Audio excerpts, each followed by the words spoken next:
आज का एपिसोड। इस वक्त गार्डन में दोनों टीम मौजूद थी। भैरवी ने टॉस जीता था और उसने पहले बॉलिंग चुनी थी और अभी सबसे पहले बॉयज की टीम की तरफ से बैटिंग के लिए आहिल और कार्तिक आए थे।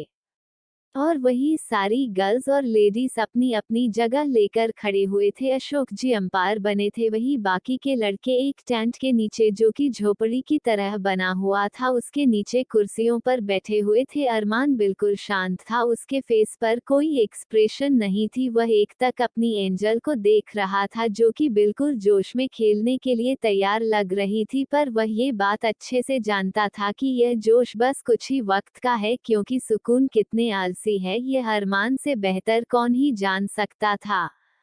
सबसे पहले बॉलिंग करने के लिए भैरवी आगे आई। भैरवी ने जोर से बॉल फेंका, स्ट्राइक पर कार्तिक था। कार्तिक ने अपनी बाट घुमाई, सभी लोग अपना ध्यान कार्तिक की तरफ किए हुए थे। जैसे ही सबने देखा कि कार्तिक ने जोर से बैट घुमाए और यह क्या सीधा सिक्स, ये देखकर लड़के जोर जोर से चिल्लाने जी और सभी लड़कियों का मुंह बन गया। भैरवी ने गुस्से से घूरकर कार्तिक को देखा जैसे अभी उसका कचुम्बर बना देगी।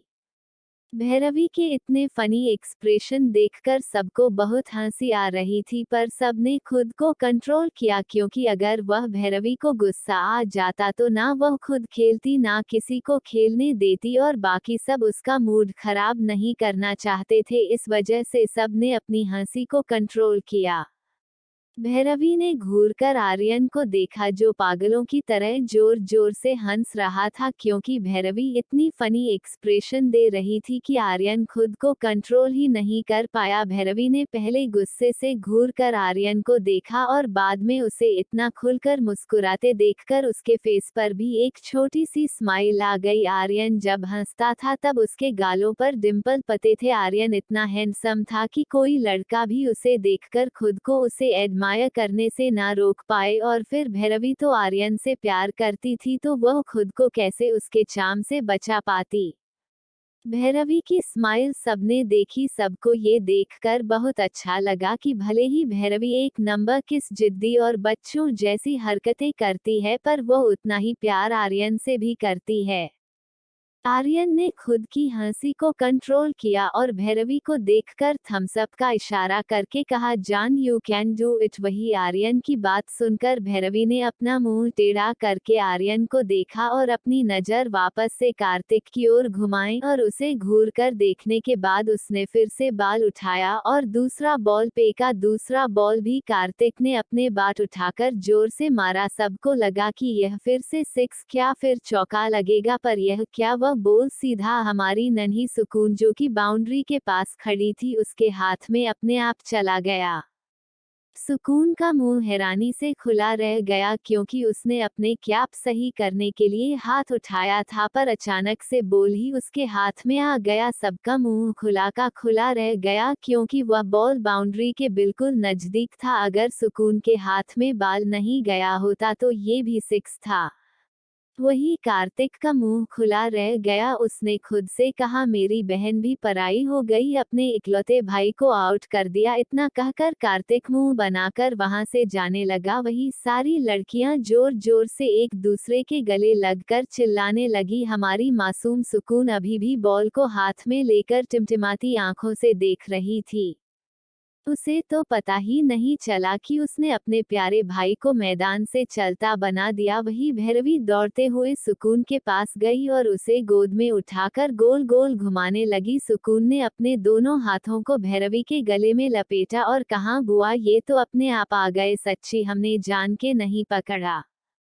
सुकून की मासूमियत भरी बातें सुनकर भैरवी ने उसके गालों पर किस करते हुए कहा, और यह मेरी मासूम मीना कुमारी गलती से भी आ गया तो क्या हुआ, ये तो अच्छी बात है, और तुम्हें असल में यह क्या छुपा करना ही है, छोड़ना नहीं है। सुकून ने कहा, पर सुकून कैसे पकड़े बुआ, ये तो अपने आप आ गया।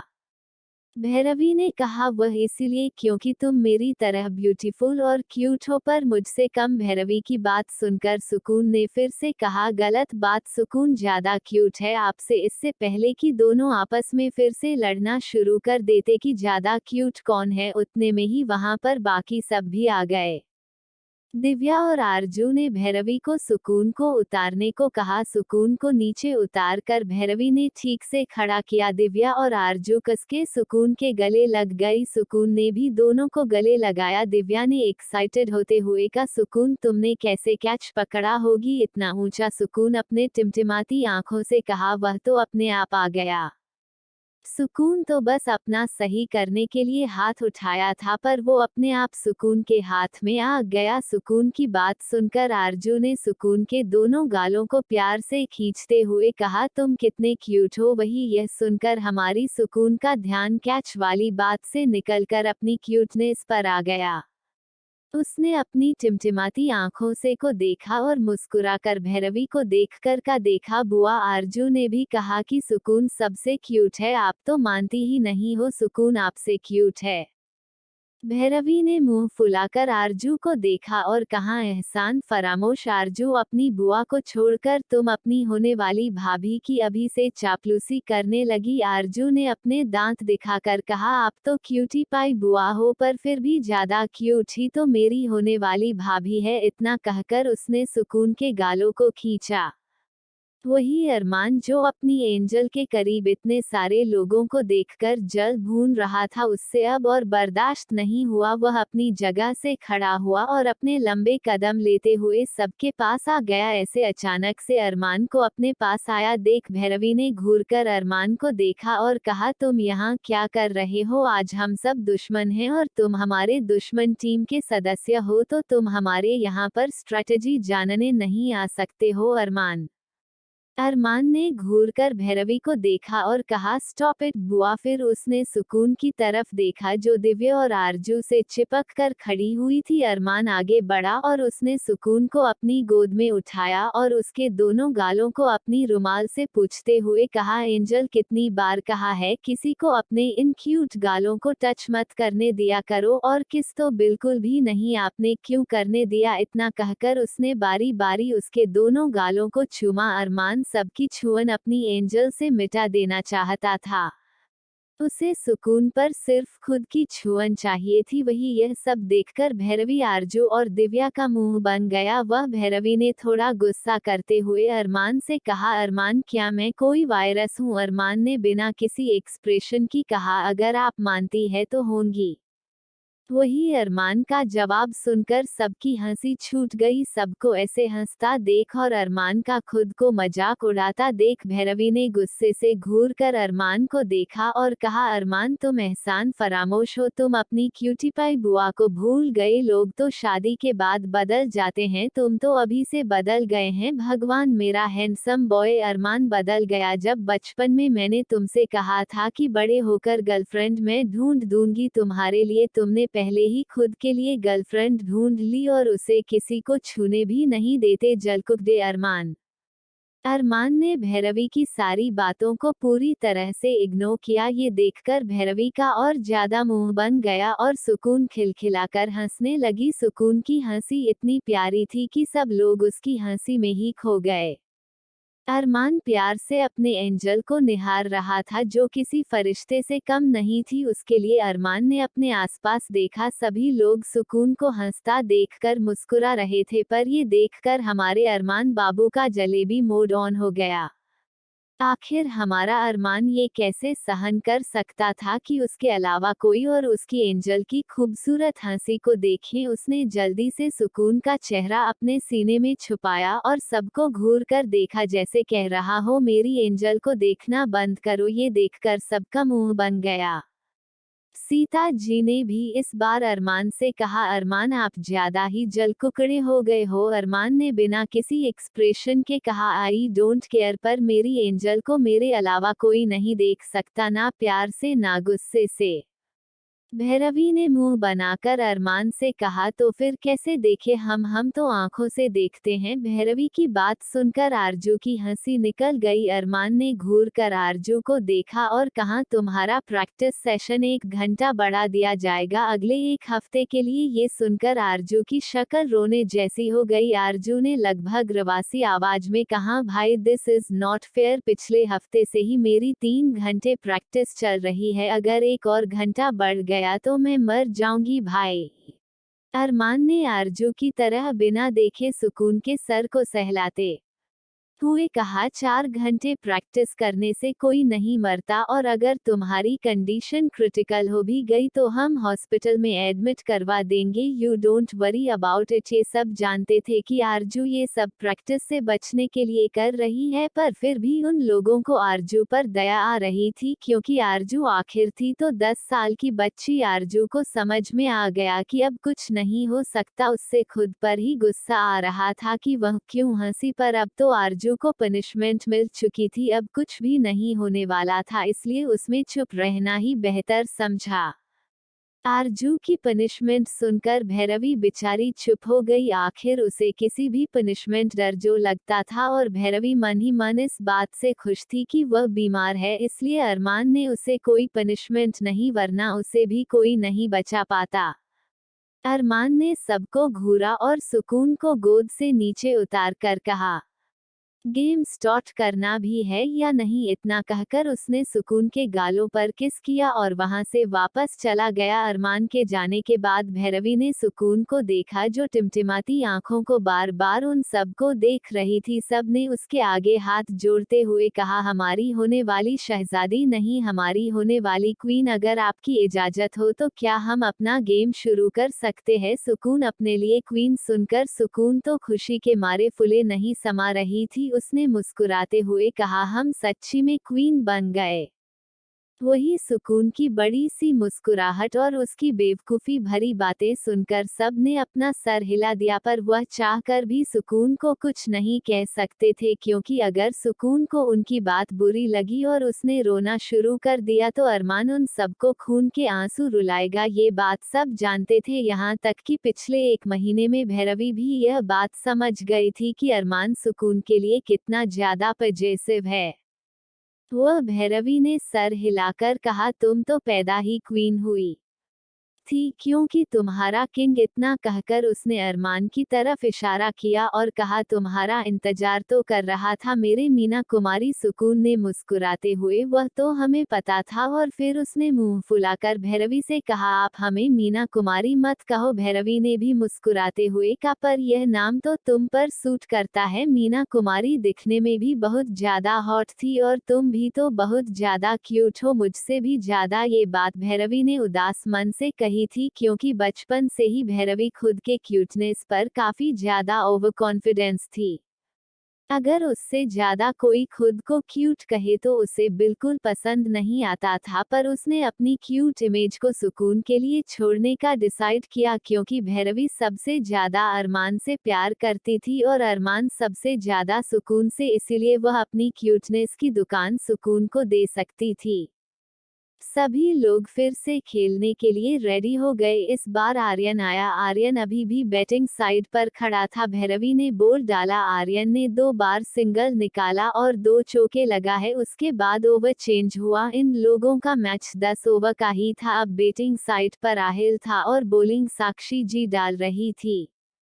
अपनी माँ को देखकर आहिल ने कहा, माँ धीरे से डालना वरना गिर जाओगी। आहिल ने यह बात साक्षी जी के अच्छे के लिए कही थी, पर साक्षी जी को लगा कि आहिल उनकी उम्र का मजाक उड़ा रहा है। उन्होंने घूरकर अपने बेटे को देखा और कहा, अब तुम अपनी माँ को दिखाओगे कि मैं क्या करूं और क्या नहीं। आहिल ने कहा, अरे मैं तो बस आपको बता रहा था माँ।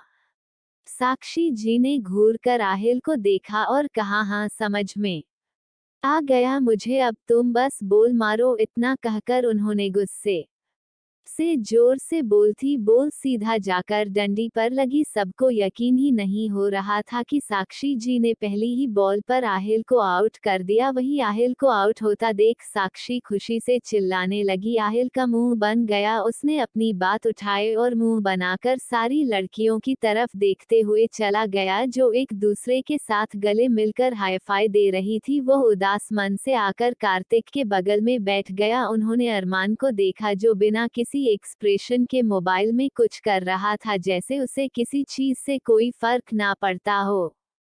अब खेलने के लिए रेहान और आर्यन दोनों की पार्टनरशिप अच्छी चल रही थी। अब तक 4 ओवर हो चुके थे और रन 40 हो चुके थे। पांचवा और डालने के लिए कीर्ति ने काव्या को जाने को कहा। काव्या ने डेविल स्माइल के साथ हमें अपना सर हिला या फिर भैरवी को कुछ इशारा किया। भैरवी ने बॉल काव्या के हाथों में दी और कहा, जा मेरी शेरनी, तोड़ दिन की साझेदारी। काव्या ने अपना सर हमें हिलाया और बाल लेकर बॉलिंग के लिए आ गई। रेहान को देखकर उसने अपनी जीभ दिखाकर उसे चिढ़ाया। रेहान ने ये देखो करो गुस्से से उसे गोरा और कहा, तू देख बंदरिया, मैं कैसे तेरे सारे बॉल पर सिक्स लगाता हूँ। काव्या ने कुछ नहीं कहा और उसे अजीब दिखाकर चिढ़ाने लगी। काफी देर तक अजीब एक्सप्रेशन के साथ उसने रेहान को चिढ़ा या फिर उसने एक बॉल डाली। रेहान ने चौका लगा दिया और उसने भी जीभ निकालकर काव्या को चिढ़ाया। काव्या बुरी तरह से चिढ़ गई। काव्या ने दूसरी ट्रैक आजमाकर रेहान को देखा और अपनी आंख मारी। ये देखकर रेहान के हाथ से बात छूटकर गिर गई। रेहान को यकीन नहीं हो रहा था कि यह काव्या कैसी हरकतें कर रही। काव्या ने फिर से बॉल पकड़ा। रेहान ने बैट उठाए और खुद को संभालते हुए बैटिंग के लिए खड़ा हो गया। काव्या ने फिर से यही किया। ध्यान भटका। इतने में ही काव्या ने बॉल डाला। रेहान की भी डंडी गुल हो गई। किसी को कुछ समझ नहीं आया कि रेहान जो इतनी अच्छे से बैटिंग कर रहा था, ऐसे कैसे काव्या ने उसका विकेट ले लिया। काव्या खुशी से चिल्लाते हुए रेहान को चिढ़ा रही थी। रेहान में घुरकर काव्या को देखा और चीटर कहते हुए वापस चला गया। वापस आकर उसने सबसे कहा, ये लड़कियां चीटिंग कर रही है। उसकी बात सुनकर सबने उसे देखा। उसने कहा, उसने मुझे डिस्ट्रैक्ट किया। रेहान की बात सुनकर अरमान ने बिना उसकी तरफ देखे कहा, पर तुम डिस्ट्रैक्ट हुए, ये तुम्हारी गलती है। वो कुछ भी कर सकते हैं, उनके किसी भी चीज का असर खुद पर होने देना ये तुम पर डिपेंड करता है, तो गलती तुम्हारी है। इतना कहकर उसने बैट उठाए और चला गया। सबको अरमान की बात सही लगी, क्योंकि भले ही वह कुछ भी करें, उनकी किसी भी चीज का खुद पर असर होने देना ये हमारी गलती है। रेहान को भी यह बात सही लगी। अब मैदान पर आर्यन और अरमान खड़े थे और पांचवा ओवर भी खत्म हो चुका था। भैरवी ने डेविल स्माइल के साथ सुकून की हाथों में गेंद दी और सुकून के कानों में कुछ कहा। अरमान ने ये देखकर खुद से कहा, तो हमसे चालाकी, अरमान राठौर को कोई चाहकर भी नहीं हरा सकता। इतना कहकर वह बैटिंग के लिए खड़ा हो गया। हमारी नन्ही सुकून अपने नन्हे नन्हे कदमों से हाथों में बॉल लेकर दौड़ते हुए आई और उसने बॉल डाली। अजीब बात ये हुई कि बॉल बैट्समैन के पास जाने की बजाय बीच रास्ते में ही रुक गई, क्योंकि सुकून के हाथ में इतनी ताकत ही नहीं थी कि वह बॉल इतनी जोर से बॉल को फेंक सके। ये देखकर कि उसकी बॉल अरमान की बैट तक पहुंची ही नहीं, सुकून को बहुत बुरा लगा।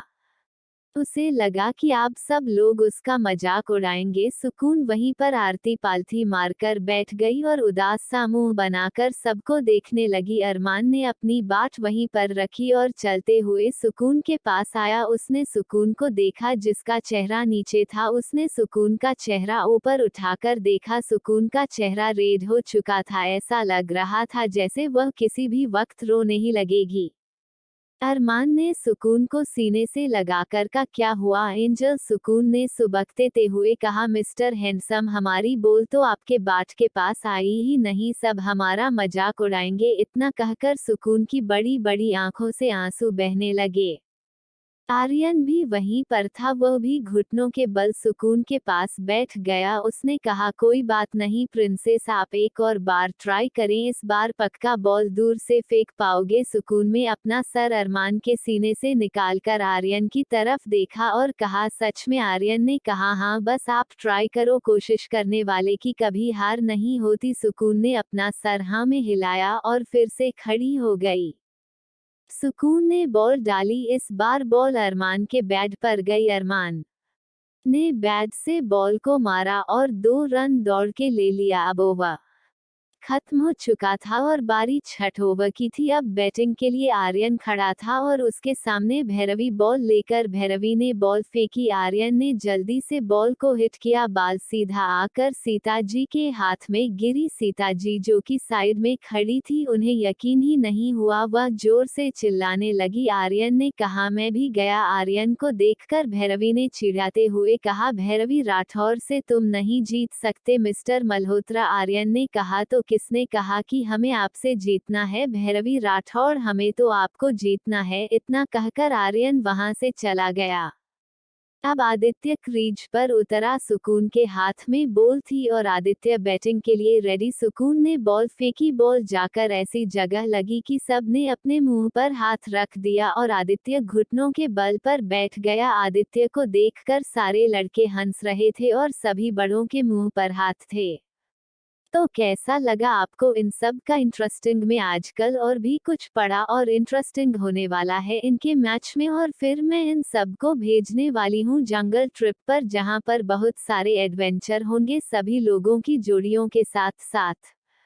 आदित्य घुटनों के बल दर्द से करा रहा था क्योंकि सुकून ने जब बॉल फेंककर मारी थी वह सीधा आदित्य के दोनों टांगों के बीच जाकर लगी। यही देखकर सारे लड़के ठहाका मारकर हंस रहे थे और आदित्य बेचारा दर्द से घुटनों के बल बैठकर चिल्ला रहा था। हालांकि बॉल इतनी भी जोर से नहीं लगी थी क्योंकि हमारी मासूम सुकून में ताकत ही कितनी थी, पर सुकून को लगा कि उसकी वजह से आदित्य को चोट लग गई। यह सोचकर वह जोर जोर से रोने लग गई।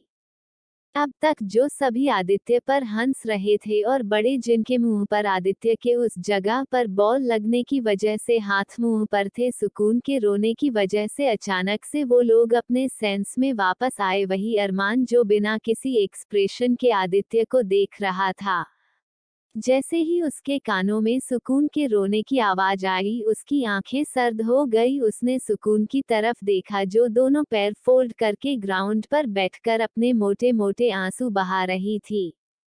वही आदित्य ने जैसे ही सुकून को रोते देखा, वह भी अपना दर्द भूल गया और लंगड़ाते हुए सुकून की तरफ आने लगा। बाकी सब भी सुकून की तरफ आ रहे थे। अरमान जल्दी से सुकून की तरफ गया और उसने सुकून को झट से अपनी गोद में उठाकर उसका सर अपने सीने से लगाकर कहा, क्या हुआ आप एंजल, आप क्यों रो रही हो? सुकून ने सुबकते हुए कहा, हमारी वजह से आदि भैया को चोट लगी मिस्टर हैंडसम। वही सुकून को किसी और के लिए इस तरह से रोता देख अरमान को काफी गुस्सा आ रहा था, पर उसने खुद की गुस्से को कंट्रोल किया क्योंकि वह सुकून को और ज्यादा रुलाना नहीं चाहता था। उसने घूरकर आदित्य को देखा जैसे कह रहा हो अभी के अभी मेरे एंजल को चुप कराओ वरना तुम तो गए। आदित्य उसकी खूंखार नजरों से डर गया। उसने अपने दर्द को छुपाकर धीरे से हंसते हुए सुकून से कहा, अरे प्रिंसेस, मुझे कुछ नहीं हुआ, मैं तो मर्द हूँ और मर्द को तो दर्द नहीं होता। हालांकि आदित्य ये सब कह रहा था पर उसके चेहरे पर दर्द साफ साफ देखा जा सकता था। सबको ये बात भी समझ आ रही थी। अंश और वंश दोनों ने आदित्य के कंधे पर हाथ रखा और उसे सिंपैथी भरी नजरों से देखते हुए कहा, भाई बस थोड़ी देर बाद बात कर ले, उसके बाद हम तेरा इलाज करा देंगे। आदित्य ने उन्हें घूर कर देखा क्योंकि इनडायरेक्टली हो दोनों उसका मजाक ही उड़ा रहे थे। सुकून का रोना अब कम हो चुका था, पर रोने के कारण सुकून की आंखें लाल हो चुकी थी और उसके गोरे गाल भी लाल हो चुके थे। वह इस वक्त पके हुए सेब की तरह लग रही थी। अरमान में सुकून के लिए मिल्क शेक लाने को कहा। एक नौकर जिसकी उम्र करीब 30 के आसपास होगी, वह दौड़ते हुए आया। उसके हाथ में मिल्क शेक था। उसने वह मिल्क शेक अरमान को दे दिया। अरमान ने सुकून के हाथ में मिल्कशेक देकर कहा, एंजल जल्दी से इसे फिनिश करो, पहले ही आपने अपनी पूरी एनर्जी रोकर वेस्ट कर दी है, अब आप खेलोगे कैसे, जल्दी से इसे फिनिश करो। सुकून ने मुंह बनाकर दूध के गिलास की तरफ देखा और फिर चुपचाप उसे अपने मुंह से लगाकर पीने लगी। सुकून को उसका टेस्ट कुछ अजीब लगा, पर उसने फिर भी बिना किसी ना नू करके पी लेगा क्योंकि अरमान उसे घूर रहा था। असल में सुकून हर बार कोई ना कोई बहाना बनाकर दूध पीने से मना कर देती थी। इस वजह से सुकून को लगाकर अगर उसे कुछ कहा तो अरमान को लगेगा कि सुकून दूध पीने से बचने के लिए बहाने बना रही है।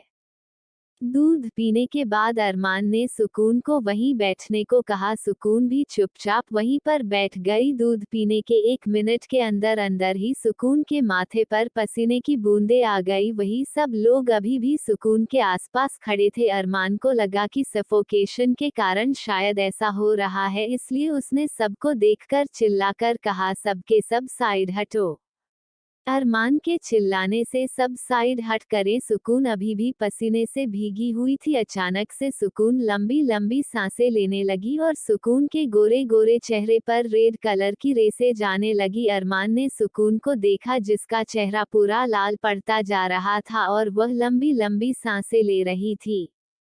अरमान ने सुकून को जल्दी से अपने सीने से लगाकर उसकी पीठ को सहलाकर उसे शांत कराने की कोशिश की, पर सुकून लंबी लंबी सांसें ले रही थी। उसके हाथ पैर पर भी रेड कलर के रेसे जा रहे थे और सुकून का चेहरा लाल हो चुका था। सुकून को देखकर अरमान के दिमाग में एक बात खटकी। उसने चिल्लाकर कहा, दूध में पीनट बटर या फिर से बनी कोई भी चीज थी क्या? उसने ये सब बहुत चिल्लाकर कहा था।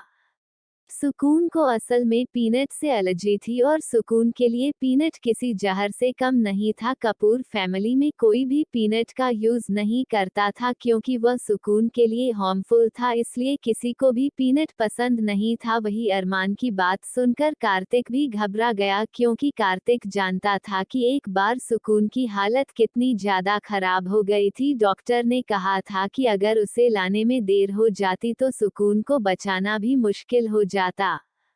सुकून लंबी लंबी सांसें ले रही थी। अरमान ने सुकून को अपनी गोद में उठाया और घर के अंदर दौड़ने लगा। उसके पीछे पीछे ही सभी लोग दौड़ने लगी। इस वक्त सब लोग जो खेलने के लिए काफी एक्साइटेड थे, उन सब की खुशियां मिट्टी में मिल गई थी। अब सबको सुकून की बहुत ज्यादा चिंता हो रही थी।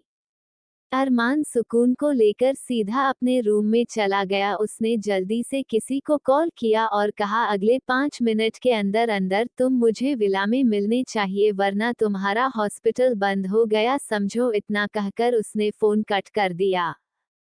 फोन के दूसरी तरफ डॉक्टर मिश्रा थे। अरमान का कॉल इतने अचानक से आ जाने की वजह से वह घबरा गए। वह लगभग दौड़ते हुए हॉस्पिटल से बाहर निकले और अपनी कार को 100 की स्पीड से दौड़ आते हुए आर्यन के विला आए। उन्होंने जल्दी से अपने इंस्ट्रूमेंट्स निकाले और दौड़ते हुए भी लाकर अंदर आ गए। सब लोग परेशानी में अरमान को देख रहे थे, जो बेहद गुस्से में अपने सामने खड़े इंसान को घूर रहा था। उसके सामने कोई और नहीं, वही नौकर था जिसने सुकून को वह मिल्कशेक दिया था। अरमान ने घर के सभी लोगों को अच्छे से कह दिया था कि कोई भी पीनट या फिर उससे किसी भी चीज का यूज नहीं करेगा। अरमान को देखकर वह नौकर अपनी जगह पर ही थर-थर कांप रहा था।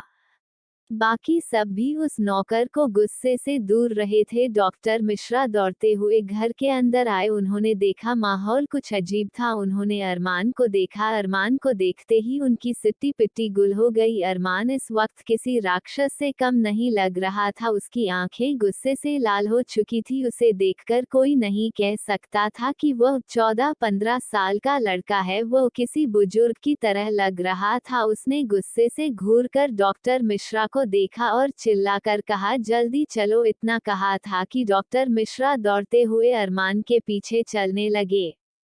डॉक्टर मिश्रा ने सुकून को कुछ इंजेक्शन दिए और एक मलहम अरमान को देते हुए कहा, आप इनकी बॉडी पर यह पूरा अप्लाई कर दीजिए और आगे से ध्यान रखिए कि यह कभी फिर से पीनट या फिर उससे बनी किसी भी चीज का अपने खाने में इस्तेमाल ना करें, क्योंकि जहां तक मुझे लग रहा है इनकी एलर्जी काफी स्ट्रांग है और अगर इन्हें वक्त पर इलाज ना मिले तो इनके साथ कुछ भी बुरा हो सकता है।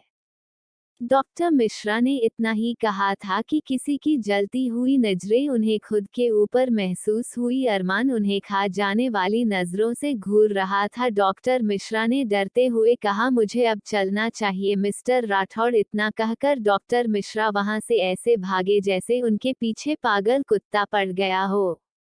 डॉक्टर मिश्रा की वहां से जाने के बाद अरमान ने एक नज़र सुकून को देखा। उसकी एंजल जो हमेशा परी की तरह खुश रहती थी, आज उसका चेहरा मुरझाया हुआ लग रहा था। उसके खूबसूरत से चेहरे पर लाल कलर की रैशेस दिख रही थी, जो देखकर अरमान की मुठ्ठा गुस्से से कसी हुई थी। अरमान किसी भी हालत में उस इंसान को छोड़ने वाला नहीं था जिसकी वजह से उसकी एंजल की ऐसी हालत हुई। अरमान ने एक बार फिर से सुकून को देखा और अपने हाथ में पकड़े ऑइंटमेंट को उसने सबको बाहर जाने का इशारा किया। अरमान का इशारा पाकर सब लोग बाहर चले गए सिवाय कार्तिक के। कार्तिक की आंखों में इस वक्त हल्की नमी थी। कार्तिक के लिए उसकी बहन दुनिया में सबसे ज्यादा इम्पोर्टेंट थी और कार्तिक जानता था कि सुकून को जब एलर्जी होती है तब उसे कितनी तकलीफ होती है, और वह ये भी जानता था कि उसकी बहन किसी मोम की गुड़िया की तरह है जो थोड़ी सी भी तकलीफ सहन नहीं कर सकती। कार्तिक को ना जाता देख अरमान ने घूर कर कार्तिक को देखा, पर कार्तिक पर अरमान ऐसा करने का कोई फर्क नहीं पड़ा। अरमान ने चिल्लाते हुए कहा, जाओ यहाँ से, मुझे एंजल को क्रीम लगानी है। ये सुनकर कि अरमान को सुकून को क्रीम लगानी है, कार्तिक बिना कुछ कहे वहाँ से चला गया। कार्तिक के जाते ही अरमान ने रूम का डोर लॉक किया और धीरे से चलते हुए सुकून के पास आकर बैठ गया। उसने सुकून को देखा जिसका चेहरा पीला पड़ चुका था क्योंकि सुकून को एलर्जी रिएक्शन होने के बाद काफी ज्यादा दर्द होता था। इस वक्त सुकून नींद में थी, वरना वह इस वक्त चिल्ला रही होती और उसे सांस भी नहीं आ रही होती। अरमान ने धीरे धीरे करके सुकून के पूरे कपड़े उसकी बॉडी से अलग कर दी। फिर उसने सुकून को धीरे से ठीक से बेड पर लिटाया और अपने हाथों में रखी क्रीम उसके पूरे बॉडी और फेस पर अप्लाई करने लगा। अरमान काफी सावधानी से ये सब कर रहा था ताकि उसकी एंजल को कोई तकलीफ ना हो। सुकून की पूरी बॉडी पर क्रीम लगाने के बाद उसने चादर से सुकून को कवर किया और उसके माथे पर किस करके अपनी सर्द आवाज में से कहा, आई प्रॉमिस एंजल, जिसकी वजह से आपको तकलीफ हुई है उसे मैं नर्क के दर्शन करवा कर ही रहूंगा। यह आपके अरमान का वादा है आपसे। इतना कहकर अरमान ने सुकून के माथे पर फिर से एक बार किस किया और रूम से बाहर आ गया।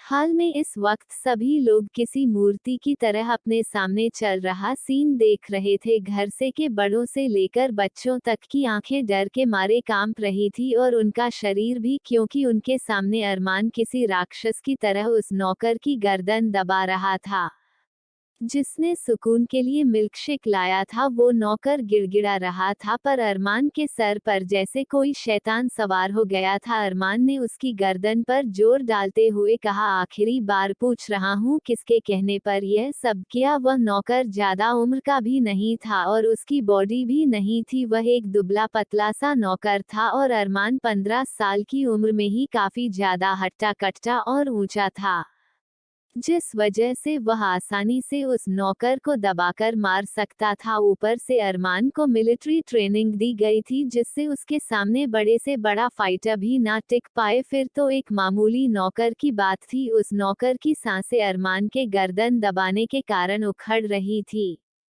उसने अपनी दबी हुई आवाज में कहा, किसी के नहीं, हमें नहीं पता था मालिक, हमें छोड़ दीजिए। अरमान ने गुस्से से उसकी गर्दन पर दबाव डाला और झटके के साथ नीचे फेंक दिया, क्योंकि उसकी गर्दन पकड़ने के कारण वह नौकर जमीन से 2 फीट ऊपर उठ चुका था। अरमान के उसे नीचे पटकते ही वह जोर जोर से खांसने लगा। पहले कि वो कुछ कर पाता, अरमान ने अपने हाथ में एक बड़ा सा चाकू लिया और नौकर के आंखों में एक झटके के साथ घुसा दिया। इसी के साथ उसकी जोरदार चीख पूरे घर में गूंज गई। सभी घर वालों के मुंह पर हाथ थे।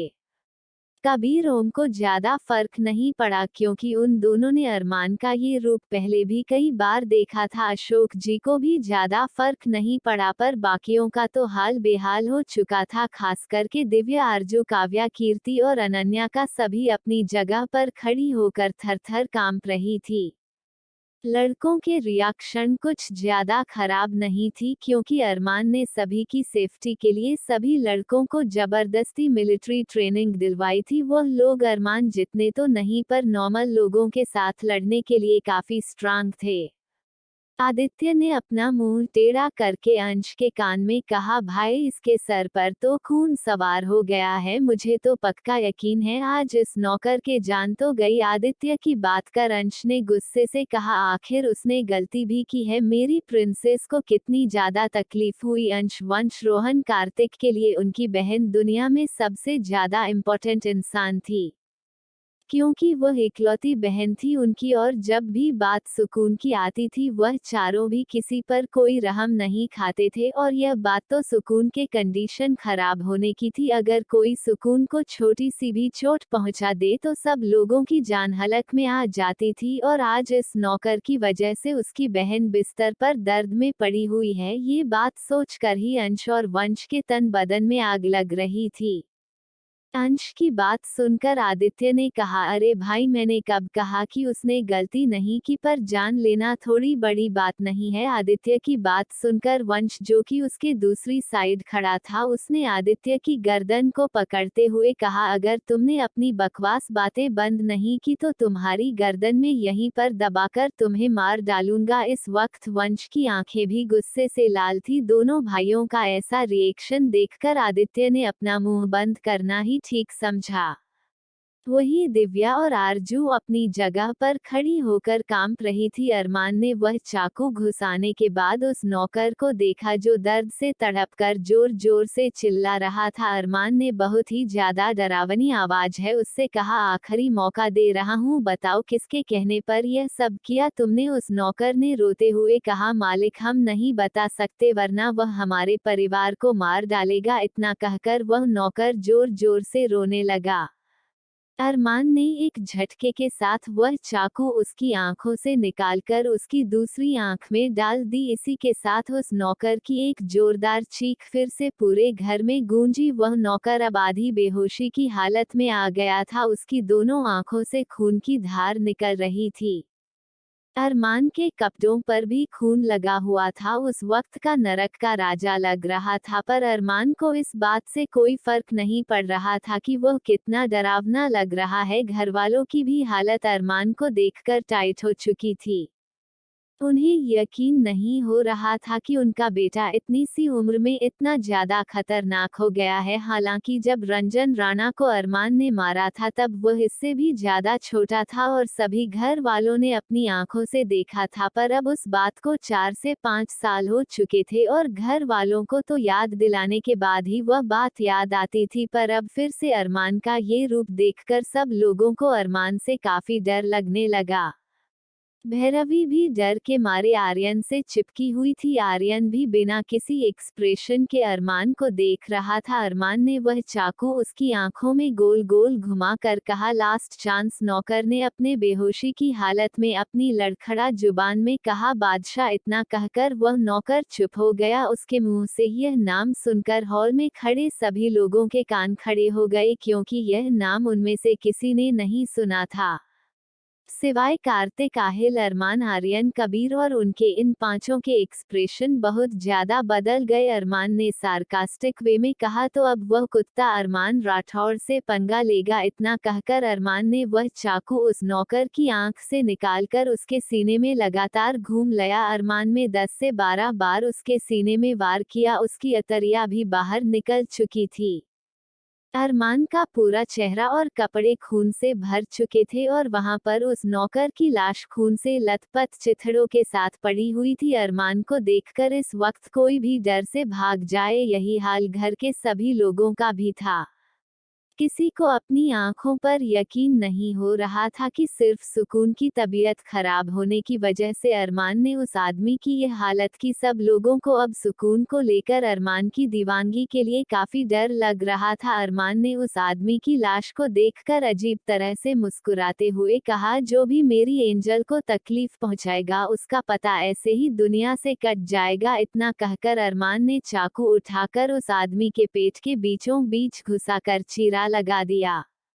अरमान के ऐसा करते ही सब लोगों की आंखें बाहर आ गए। अरमान ने अपना हाथ उसके पेट में डालकर कुछ बाहर निकाला। सब लोगों को ये देखकर शौक लगा कि उसके पेट के अंदर एक छोटी सी चीज थी, या ये भी कह सकते हैं कि उसके अंदर जो चिप मौजूद थी उससे यहाँ हुई सारी बातें उस चिप के थ्रू बादशाह ने जरूर सुन ली होगी, क्योंकि उस नौकर ने मरने के टाइम पर बादशाह का ही नाम लिया था। उस चिप देखकर अरमान ने अजीब तरह से मुस्कुराते हुए कहा, बहुत गलत किया, मेरी एंजल पर वार करके बहुत गलत किया बादशाह। अब तुम देखोगे असली अरमान राठौड़ को। तो गाइस, कैसा लगा आप सभी को आज का एपिसोड? अगले एपिसोड में न्यू विलेन की एंट्री होने वाली है और आपको कैसी लगी हमारे अरमान की सुकून को लेकर दीवानगी यह बढ़ती ही जाने वाली है। जैसे जैसे ये लोग बड़े होंगे हमारे अरमान बाबू का पजेसिव नेचर, सुकून मैडम का भी इसेसिव नेचर भी बढ़ता जाएगा और आप लोगों को बहुत पसंद आएगा।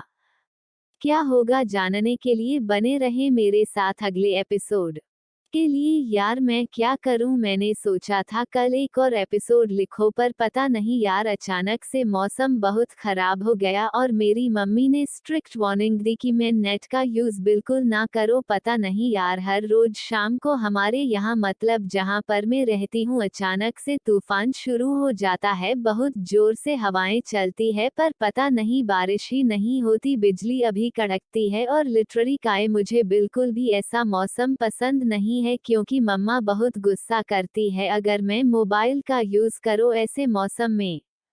और आज आप सभी को मेरी तरफ से अक्षय तृतीया की शुभकामनाएं।